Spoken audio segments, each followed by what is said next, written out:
కేంద్ర ప్రభుత్వం ఎట్టకేలకు సైబర్ నేరగాళ్ళు గేమింగ్ యాప్ల విషయంలో చురుగ్గా నిర్ణయాలు తీసుకుంటా ఉంది. మనం గతంలో కూడా అనేక వీడియోలు చేసుకున్నాం.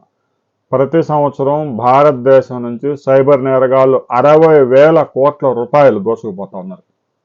ఇవి నమోదైన కేసుల సంఖ్య 1930 ఏదైతే ఉందో సైబర్ క్రైమ్ జరిగినప్పుడు అది తెలియజేయడానికి ఇచ్చిన కాల్ సెంటర్ ఏదైతే ఉందో ఆ నెంబర్కి వచ్చిన లెక్క. ఇక అనధికారికంగా ఇక పోయిన డబ్బు పోయింది ఎలాగూ రాదు అని చాలామంది ఇక కంప్లైంట్లు కూడా ఇవ్వరు, పోలీస్ కంప్లైంట్.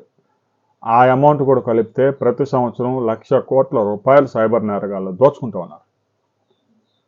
మొదట్లో మీకు గిఫ్ట్ వచ్చింది, ఎయిర్పోర్ట్లో ఇరుక్కుపోయింది, కస్టమ్స్ కడితే 3 కోట్ల రూపాయల గిఫ్ట్ మీకు ఒక గంటలో మీ ఇంటి ముందు ఉంటుందని చెప్పేసి మొదలుపెట్టిన వ్యవహారం నేడు డిజిటల్ అరెస్టులు దాటి తాజాగా గ్యాస్ బుకింగ్ మీరు చేశారు, ఓటీపీ వచ్చింది చెప్పండి అని ఫోన్లు వస్తూ ఉన్నాయి. గ్యాస్ బుకింగ్ చేస్తే ఫోన్ చేసి ఓటీపీ ఎవడు అడగడు.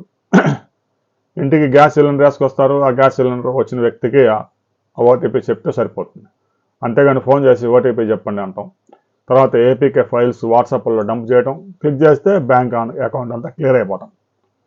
ఈ విధంగా సైబర్ నేరగాళ్ళు చివరికి రిటైర్డ్ అయిన జడ్జి గారిని కూడా దోచుకున్నారు. రిటైర్డ్ అయిన బ్యాంక్ మేనేజర్ను కూడా వదలలేదు. అంటే చదువుకున్న వారు, చదువులేని వారు అని కాకుండా అన్ని వర్గాల వారికి ఎరేసి హనీ ట్రాపులు వేసి దోపిడీలు ప్రారంభించారు. ఈ విధంగా దేశాన్ని గడిచిన 10 సంవత్సరాలుగా గుల్ల చేశారు. దాదాపు 10 లక్షల కోట్ల రూపాయలు దేశంలో సంపదను దోచుకుపోయారు. దీని మీద ప్రతి ఒక్కరూ సీరియస్గా చర్చించాల్సిన అవసరం ఉంది. పార్లమెంట్లో కూడా పెద్ద ఎత్తున చర్చకు వచ్చింది. సైబర్ నేరగాళ్ళు ఈ విధంగా దోచుకుంటూ ఉంటే డిజిటల్ ఇండియా ప్రతి నెల 1,680 కోట్ల డిజిటల్ ట్రాన్సాక్షన్ జరుగుతూ ఉన్నాయి. ప్రపంచంలో ఏ దేశంలో లేదు. 10 రూపాయల జాంకాయలు కొన్నా కూడా డిజిటల్ పేమెంట్లు చేస్తూ ఉన్నారు అని ఘనంగా చెప్తా ఉన్నారు. దేశాన్ని దోచుకుపోతూ ఉన్నారు సైబర్ నేరగాళ్ళు అనే విషయాన్ని చాలా సీరియస్గా తీసుకోవాల్సిన అవసరం ఉంది. ఇక గేమింగ్ యాప్లు డౌన్లోడ్ చేసుకొని, బెట్టింగ్ యాప్లు డౌన్లోడ్ చేసుకొని ఉన్న ఆస్తులు మొత్తం బెట్టింగుల్లో పెట్టి పోగొట్టుకున్న వాళ్ళు గుంపులు. ఏ రైతు బజార్కి వెళ్ళినా, ఎక్కడికి వెళ్ళినా కూడా, ఎక్కడ 10 మంది కూలీలు పనిచేసే ప్రాంతానికి వెళ్ళినా కూడా బెట్టింగ్ యాప్లు, క్రికెట్ బెట్టింగులు, గేమింగ్ యాప్లు ఇదే వ్యవహారం నడుస్తూ ఉంది. దేశాన్ని లూటీ చేస్తూ ఉన్నారు. తాజాగా కేంద్ర ప్రభుత్వం మరో 300 బెట్టింగ్ యాప్లని నిషేధించింది. నిరంతరం వాటి మీద నిఘా ఉండాల్సిందే. ఒక బెట్టింగ్ యాప్ని నిషేధిస్తే దాన్ని వాడు ఇంకొక అక్షరం వెనక ముందో కలిపి ఇంకొక యాప్ వెంటనే మార్కెట్లోకి రిలీజ్ చేస్తాడు. వెంటనే కేంద్ర ప్రభుత్వం, హోంశాఖ అలర్ట్ అయ్యి ఎప్పటికప్పుడు ఈ బెట్టింగ్ యాప్లు, ఈ గేమింగ్ యాప్లు వీటిని కనుక నిషేధించకపోతే దేశాన్ని లూటీ చేస్తారు. ఇప్పటికే ఒకవైపు సైబర్ నేరగాళ్ళు దోచుకుంటూ ఉన్నారు. మళ్ళీ దీనికి అదనంగా బెట్టింగ్ యాప్లు, గేమింగ్ యాప్లు, ఏపీకే ఫైల్స్ పంపించడం, ఈ విధంగా దోపిడీకి అంతే లేకుండా పోతా ఉంది. 35 సంవత్సరాలు కష్టపడి ఉద్యోగం చేసి రిటైర్మెంట్ బెనిఫిట్ వచ్చిన 3 రోజులకే ₹1,00,00,000 ఆ రిటైర్డ్ అయిన ఉద్యోగ ఖాతా నుంచి కాజేశారంటే సైబర్ నేరగాళ్ళు ఏ విధంగా బ్యాంకు ఉద్యోగులతో కుమ్మక్కై ఎవడి అకౌంట్లో ఎంత డబ్బులు ఉన్నాయనే విషయాన్ని కూడా సైబర్ నేరగాళ్ళ చేతులకు వెళ్ళిపోతా ఉంది. ముఖ్యంగా ప్రైవేట్ బ్యాంకులు వచ్చిన తర్వాత ఒక 10,000 ఇస్తే ఎవడు బ్యాంకు అకౌంట్లో ఎంత డబ్బు ఉన్నాయనే వివరాలు మొత్తం సైబర్ నేరగాళ్ళకి ఇస్తూ ఉన్నారు.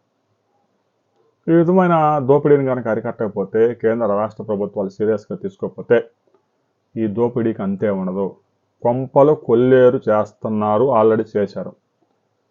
ప్రతి గల్లీలో సైబర్ నేరగాడి బారిన పడ్డ బాధితులు ప్రతి గల్లీలో ఉన్నారు. సైబర్ నేరగాళ్ళను గనక కఠినంగా చైనా మాదిరి గనక శిక్షలు అమలు చేయకపోతే, చైనాలో సైబర్ నేరానికి పాల్పడ్డ 18 మందిని 6 నెలల్లో విచారణ పూర్తి చేసి ఉరిశిక్ష అమలు చేశారు, థాయిలాండ్ నుంచి పట్టకపోయి. అలా గనక భారతదేశం సీరియస్ యాక్షన్ తీసుకోకపోతే ప్రధానమంత్రి ఖాతా, రిలయన్స్ ముఖేష్ అంబానీ ఖాతాలు కూడా ఖాళీ అయిపోయే ప్రమాదం ఉంది. ఇప్పటికైనా కళ్ళు తెరవండి. ప్రతి వ్యక్తి ఈ సైబర్ నేరాల గురించి చర్చించుకోండి. అన్నెసెసరీ ఎలాంటి ఫైల్స్, లింకులు వచ్చినా కూడా ఎట్టి పరిస్థితుల్లో క్లిక్ చేయొద్దు. ఫోన్ నెంబర్లు కూడా తెలిసిన వాళ్ళ నుంచే వస్తాయి. పిచ్చి నెంబర్లు, మార్కెటింగ్ కాల్స్, ఈ కాల్స్ అన్ని ఎత్తడం కూడా అనవసరం, టైం వేస్ట్. మహా అయితే 20 మందో 30 మందో ఫోన్ లిస్టులో ఉంటాయి. ఆ లిస్టులో నుంచే ఫోన్లు వస్తాయి సహజంగా. ప్రతివాడు ఫోన్ చేయటం, మీకు డెబిట్ కార్డు వచ్చిందంట, క్రెడిట్ కార్డు వచ్చిందంట, గిఫ్ట్ వచ్చిందంట, కారు వచ్చింది, విమానం వచ్చింది అని చెప్పంగానే జనం నమ్మడం, వాడు 10,000తో ప్రారంభించడం. ఇవి కాకుండా పెట్టుబడి 10,000 పెడితే నెల రోజుల్లో 30,000 వస్తాయి, 30,000 పెడితే 3 లక్షలు వస్తాయి. ఆనందరావు 5 లక్షలు పెట్టాడు, 5 లక్షలు తీసుకొని పోతా ఉన్నాడు, ఇదిగో మీ ముందని చెప్పేసి డ్రామాలు వేయటం, దోచుకున్నవటం. ఇక చిట్ ఫండ్లు వేసి ఎత్తిన వాళ్ళు కొన్ని వేల మంది మోసపోయారు. ఈ విధంగా సొసైటీలో నేరాల ట్రెండ్ మారిపోయింది. గతంలో నేరాలంటే పిక్ పాకెటింగ్ గురించి చెప్పుకునేవాళ్ళు పాత సినిమాల్లో, అది పోయింది. పట్టపగలే దోచుకుంటూ ఉన్నారు. మొబైల్ ప్రతి వ్యక్తి చేతిలోకి 5G వచ్చిన తర్వాత ఈ దోపిడీకి అంతు లేకుండా పోతాం. సదుపాయాలు ఎలాగైతే మొబైల్ చేతిలోకి వచ్చాయో దోపిడీ కూడా ఆ విధంగానే పెరిగిపోయింది. దీనికి సంబంధించి ప్రతి ఒక్కరు ప్రజాప్రతినిధులు అడగండి. సైబర్ నేరగాళ్ళ మీద కఠిన చర్యలు కనుక తీసుకోకపోతే దేశాన్ని లూటీ చేసి బంగ్లాదేశ్ కంటే కూడా న్యాయంగా తయారు చేసే అవకాశం ఉంది. దీని మీద మీ అభిప్రాయాలు కూడా ప్రతి ఒక్కరు కామెంట్ చేయండి.